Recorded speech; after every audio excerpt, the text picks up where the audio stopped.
So why pay attention? What's going on at the council level and at the planning level that will make a difference in people's lives? Probably to the individual citizen, it's less impactful what is happening in the comprehensive plan, but more so in the follow-up to the comprehensive plan and the things that implement it. Primarily, that's the zoning ordinance or zoning code that specifies the appropriate land uses and the permitted development intensity on every parcel of land within the community. While the immediate direct impact and effect is probably occurring later in those documents, it's important to realize that the big picture of where those documents are going, what they're trying to achieve ultimately, that is defined in the comprehensive plan. It's more of the big picture, kind of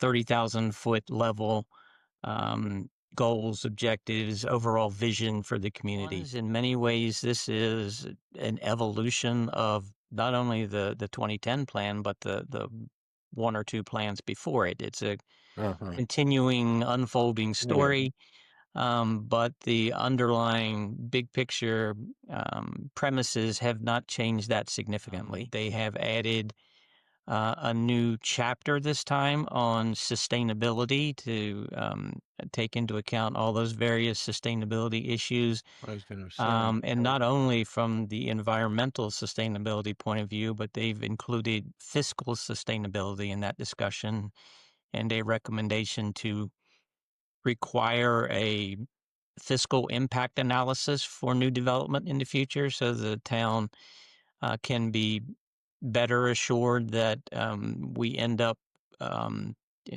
net positive from a Yeah, yeah. revenue perspective on future development.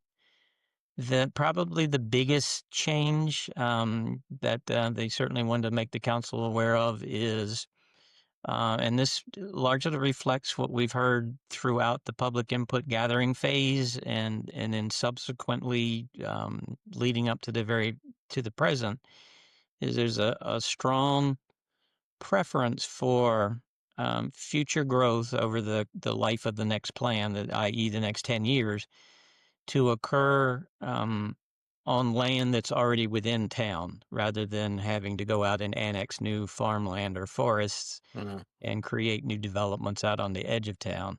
So there's a lot of talk about um, promoting or incentivizing potentially even infill development, redevelopment, adaptive reuse of old buildings, that sort of thing. I bet you've done a lot of this comp plan work in your career.